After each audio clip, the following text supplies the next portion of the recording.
Mari kita mulai dengan jujur. Siapa sih yang nggak pernah belanja impulsif? Lagi scroll Instagram, muncul sepatu lucu. Iseng buka marketplace, diskon 90%. Langsung check out tanpa mikir dua kali. Gak heran, menurut riset oleh Journal of Consumer Research, hampir 90% orang pernah melakukan pembelian impulsif. Minimal sekali dalam sebulan. Ini bukan soal kurang bijak, tapi soal bagaimana kita manusia biasa mudah tergoda oleh strategi marketing yang makin licin kayak belut pakai baby oil. Tapi pertanyaannya bukan apakah belanja impulsif itu salah, melainkan bisa nggak sih kita belanja impulsif tapi tetap cerdas? Bisa nggak sih nafsu belanja tetap tersalurkan tanpa bikin saldo rekening kejang-kejang? Jawabannya bisa. Dalam kesempatan kali ini kita akan kasih tahu kamu panduan cara belanja impulsif yang baik dan benar. Kita bahas dari sisi psikologi, finansial, sampai teknik konkret agar kamu tetap bisa happy shopping tanpa jadi sad ending. So simak sampai habis biar ngerti dikit-dikit. Belanja impulsif adalah pembelian yang dilakukan secara spontan, tanpa perencanaan, dan seringkali tidak benar-benar dibutuhkan. Misalnya, kamu niatnya beli sabun mandi, tapi pulang bawa diffuser, lampu tidur estetik, dan 3 tanaman palsu. Nah, itu impulsif cuy. Bukan salahmu sepenuhnya, karena otak manusia memang dirancang untuk mencari reward instan, dan belanja memberikan sensasi happy seketika. Belanja impulsif sering diasosiasikan negatif, tapi kenyataannya jika dilakukan dengan cara yang benar, belanja impulsif bisa memberikan manfaat psikologis bahkan sosial. Yang penting kamu tahu batas dan strateginya. Sebelum masuk ke strategi, mari kita pahami dulu akar masalahnya. Belanja impulsif terjadi karena pertama, emosi yang meledak-ledak, lagi stres, capek, patah hati, otak mencari pelampiasan yang cepat, salah satunya belanja. Ini disebut emotional spending. Kedua, FOMO. Hari ini saja diskon cuma sampai jam 12 malam, dan kita pun luluh. Kata-kata ini memainkan ketakutan kehilangan momentum. Ketiga, marketing yang canggih. Algoritma e-commerce sekarang tahu lebih banyak tentang kita dibandingkan pasangan sendiri cuy. Mereka tahu warna favorit, ukuran sepatu, bahkan waktu kamu rentan check out. Yang keempat, pembenaran logis yang tipis. Kan perlu atau buat kado aja deh nanti. Padahal ya itu cuma alasan agar merasa tidak bersalah.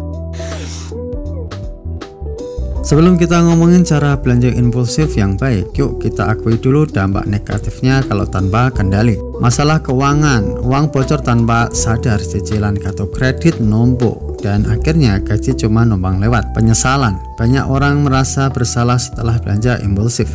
Istilah kerennya shopper's remorse. Lingkungan, barang-barang yang enggak dipakai akhirnya bisa jadi sampah konsumtif. Jadi belanja impulsif bisa jadi bom waktu kalau tidak dikendalikan. Belanja impulsif boleh-boleh saja selama kamu tahu kapan, seberapa sering, dan seberapa banyak. Yang bisa kamu mainkan faktanya, reward sesekali bisa meningkatkan hormon dopamin dan bikin semangat hidup naik. Asalkan dilakukan dengan sadar, belanja impulsif bisa jadi bentuk self-love yang positif. Pertama, buat budget khusus untuk belanja impulsif. Ini cara paling simpel tapi ampuh. Misalnya, dari total pendapatanmu, alokasikan 5-10% untuk uang nakal.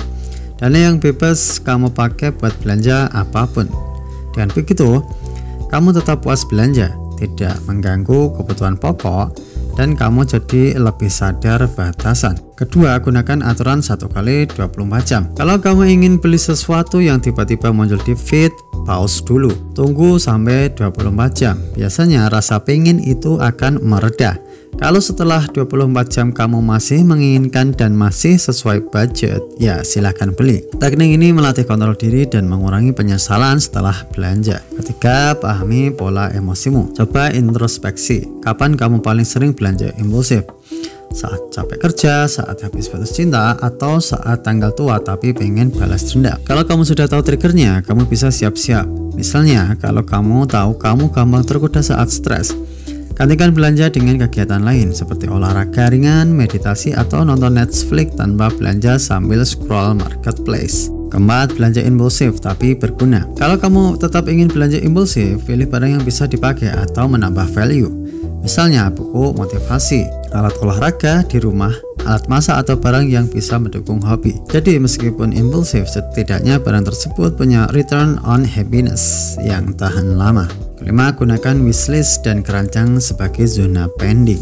Marketplace punya fitur wishlist dan keranjang bukan cuma buat mempermudah transaksi, tapi juga bisa kamu pakai sebagai ruang refleksi. Triknya adalah setiap kali kamu pengen beli sesuatu, masukkan dulu ke wishlist atau keranjang. Jangan langsung check out. Cek seminggu sekali. Kalau masih pengen dan masuk akal, lanjutkan. Kalau sudah nggak tertarik, berarti itu cuma lapar mata saja cuy. Karena biasakan mencatat pengeluaran impulsif. Bikin catatan kecil khusus pengeluaran impulsif.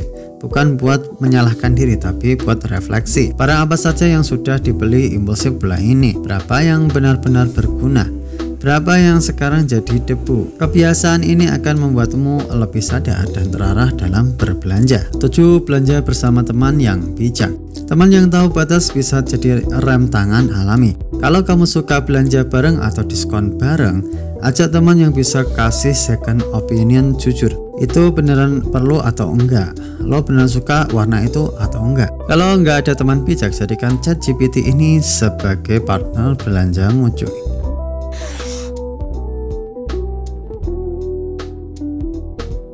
Penting dibedakan antara impulsif dan konsumtif. Impulsif itu bisa sekali-kali, sesekali iseng, tapi kalau dilakukan terus-menerus tanpa kendali bisa berubah jadi gaya hidup konsumtif. Impulsif adalah spontan, tapi sadar kalau konsumtif adalah tanpa kontrol dan jadi identitas. Makanya penting untuk mengenali kapan belanja jadi kebutuhan emosional yang menutupi rasa hampa, dan kapan itu cuma bentuk ekspresi diri yang sehat. Belanja impulsif nggak harus dihindari sepenuhnya, justru bisa jadi cara menyenangkan untuk menikmati hasil kerja kerasmu. Tapi seperti semua hal dalam hidup, kunci utamanya adalah kesadaran dan kendali. Jangan sampai kamu jadi korban diskon, tapi tetap jadi tuan atas dompetmu sendiri. Biarkan impulsif belanjamu jadi self-care, bukan self-sabotage. Karena pada akhirnya, hidup itu bukan tentang siapa yang paling hemat, tapi siapa yang paling bahagia dengan apa yang dimilikinya cuy. Sekian untuk video kali ini, semoga bermanfaat. Salam literasi.